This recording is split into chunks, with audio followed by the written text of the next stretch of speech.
Alright guys, good evening. Before the sun goes down, I'll just do a little update with you guys on our spring garden, everything that's going on. Plus I need the wife needs to know everything that's happening back here too. But anyway, I'm going to start, I'm not going to do the front yard, just the backyard. But I'll start over here. Now they got trees in the way, but I'm going to try to show you on the other side of the trees. We have back here some trellises right there. Well, that's my blackberries, and you can see some white flowers coming out. So we're going to be having blackberries soon. So I have them there, and I have some over there. And then I also have right there is a plum tree, and here's another plum tree. So hopefully we're going to be getting plums this year too. That would be nice. So the blackberries and plums is in this one section right here. And then as we move over down here, that's potatoes. So these potatoes been in a while, and you gotta just let them grow till those greens start to die. But first they're gonna put flowers out and all that, and they already had some flowers, but that's probably a bunch of potatoes there. That's a lot of potatoes. All right, so we move over. Now I gotta shoot through the trees, you guys. I have right here. There is a banana tree, so there's 2 banana trees coming up. This is the dragon fruit. This is the lemon tree right here. Next to this lemon tree is another potato bed. See, so those are starting to come up. So I did a little succession planting, and these are going to be ready like a month after the first ones that I showed you. All right, so I got potatoes there too. Okay. So we move on down, and here's my big peach tree. That's figs. Oh, that's a fig. All right. So I got my big peach tree that last year we got over 250 peaches off of, didn't we? Yeah. Yeah. They were delicious. Yeah. And then on the other side of my peach tree I have another potato bed, and these potatoes are coming up, and they're about 3 weeks behind those. So they starting to come up. Now they're not as deep, and that's why they're coming up quick. So I am going to be putting another layer, maybe 2 layers, and adding more mud so that we can grow and get a deeper, get more potatoes in there. Look at that lizard, Mr. Lizard right there. Yeah. And then I have, that's my mandarin tree, which is just now starting to get some blossoms on it. I'm seeing some blossoms from here. So we're going to probably have some mandarins this year. So that's all on one side of the property, you guys. Then as we come into the major part of the backyard, we start off with this tub I got here with some wire around it. I got 3 meat potatoes in here. I mean tomatoes. That's tomatoes. Okay, so we come to this side here. This is my navel orange tree, full of blossoms. Over here is a Louisiana sweet orange tree. So there's some blossoms on it. We're going to get a few, but it's a younger tree, so we're not going to get as many as this orange tree. Look at all the blossoms. Look at that. It's beautiful. And then we have, this is my grapefruit tree. Look at the blossoms. Look how heavy that is. We're gonna have some on here. Yeah, we are. This is the same kind? No, that's a satsuma. I'm going to get to that one soon. They look the same. Over here is a satsuma tree. Look at all the blossoms on that. And this poor tree, I didn't think it was going to do anything because it's split right here. See right there? It's split right there for the hurricane. So I taped it up. I got the branch tied up. I'm going to have to leave that like that probably for a couple of years and make sure that branch don't tear and break. Yeah. But look at that. I didn't think that was even going to happen. Right. You know? Looks good. We have an apple tree here, and we have another apple tree here. Now on this rack of shelves I have bay leaf trees growing. I got blackberry cuttings, and I got some salad barnett down there, which I actually got to get it in the greenhouse. It's getting too hot out here. Okay, so that stops at this point, you guys, right here. Before I go any further, inside here is some of the animals, and this is where we raise our quail. And so we got a major quail production starting to have an increase going on, and I have all these quails, and they're laying eggs. And my goal is I need to get this breeder box going. Right now I have chickens in here that I'm going to be moving pretty soon and putting them in the grow pen for the chickens, and I'm going to start getting this ready for breeders. So, and then over here, this is my incubator, which we have eggs in here. I might even have some that hatched. I don't know, I have to get in here and check. But this is my brooder, and I have 25 baby quail in here right now. This is my chicken brooder. I have 2 baby chickens that just hatched. One yesterday and then one today. Over here is my aquaponic system where I got raising bass fish, and it's pumping water here and here. Look at this. Look at that. This is all the celery. Look at how beautiful the celery is. Look how beautiful that is. The celery growing. Yeah. You know, if we turn off the light for a minute, look how green that is. You know, you can't see how green it is with that light on. Nice. I got to put this back on because I got one of the heat lamps hooked on that. Okay, so that's what's going on so far here in my little 1/8 of an acre lot, you guys. Okay, down here we got some fig trees that are propagated from cuttings. That's a LSU gold, an LSU purple. This is an olive tree right here, which will probably get olives again. I got olives last year, but I didn't know what to do with them. So this year I'll try to do something with them. This is the pink lemon tree that didn't have any leaves on it after the hurricane, and it already done put out some buds, and I'm hoping that we get some lemons. I'm not seeing anything on it, so it's coming out of shock. It's still, I mean, it's doing really good compared to what it looked like. Yeah. Over here's the other apple tree, which was full of blossoms. So I don't know if they got fertilized or not. I don't know. So we'll see. It's my first year having the apple trees. This is a Persian lime tree that had it had stuff on it. I don't know if it still does. They had some little small limes on it, but you know, we had a major windstorm a couple of weeks ago, and it knocked off some of these things, you know. Anyway, this is my red ruby guava that I've been having, that I've air layered several branches off of it, and actually here's one of the branches that I air layered here, and it's actually growing out and doing well. This is a fig, a tiger fig tree. And then over here we got 4 more tomato plants, and they're flowering. Look at the flowers. They're getting flowers on them already. This is my comfrey. Look at it, man. Just 2 weeks ago it looked like those bottom leaves. Now look at this, since the spring came, it's looking good. That's a plum tree right there that I air layered. So even though it looks small, it's actually a 3-year-old tree. It could possibly give us some plums. This is my banana reproduction station that, if you watched the last video I did, well, actually this video went out today. It's about this.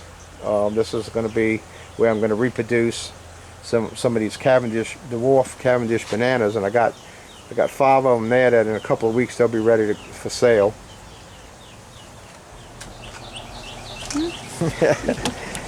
Okay, this is a strawberry bed that had all 1-year-old strawberries in it, but I was cleaning out something. I had to put some other 2-year-old berries in here, so some of these are getting some strawberries on it, as you can see.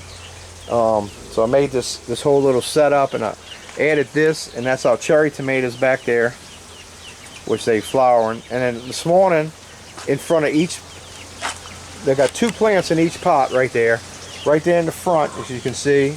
I put a bush bean, so that's going to give us a bush with beans on it, on each one of those. We come over here. These beds I have to amend them and get them ready, but I'm letting stuff. Look at this. This is how the cabbage, from the head of the cabbage, this grows out, makes a flower, and starts putting these pods on it to get seeds. Looks nice, though. Yeah. Yeah, look at it over here. Ain't that pretty? But you know, you can't eat it at this point. It's No, kind of get bitter it. tasting and all. But this Right. is how you get seeds, which I never done this before. I never had an idea how seeds would grow on cabbage or lettuce or anything. But apparently, it grows right out the head. And all of these little things here are going to be the pods. That's going to be full of seeds. Huh.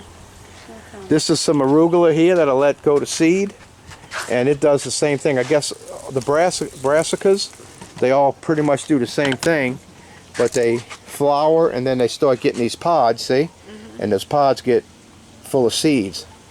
So just on this little section here, I could have thousands of seeds out of those cabbages there. Right. Yeah. Good. So let me back up a little bit because so I gotta amend these and plant some things in here. So this right here is 2 goji berry bushes, and I haven't seen any flowers yet, but they pretty much tripled in size in the last month. Gotten a lot of branches and new green growing. So maybe they flower a little later. I don't know. I never had them before, but we should get some goji berries, and that's a real good superfood, you guys. Real good superfood. Before I go show you something right here, let me hit this. This is a strawberry patch here. Things are starting to happen. We're going to be getting strawberries, as you can see some there. And actually, if you start digging all through here, they have berries in here. A lot of green ones because they're fixing to turn red. But this is a big patch here, strawberries. Then I have 4 containers here, and nothing's in this first one here, but those have the cucumbers that's going to grow up on here. So that's going to be our cucumbers. All right, back here is where we have the chickens. We have chickens, they reproducing. These are my buff Orpingtons, and they reproduce and Hello. helping us, It's so funny. helping to provide finances for our homestead. These back here are the Easter eggers. I have 8 Easter eggers here, and I know I could have put them all in one cage, but I had made 2 cages for a certain reason, and things had changed. So I'm gonna leave it like this in case my reason comes back to fruition. I got 5 roosters in here. They're gonna be probably processed sometime this week. I got to get them processed. Here's one that's a little younger, not ready. He's got to grow out some more. This is my compost pile back here, guys, and where I make the magic. The magic is made with the manure from the animals. I got some quail back here. These are sold. The guy's coming this evening to get them. But this is the magic right here. This is when you take your manure. Just like this is all manure here. All that's total manure.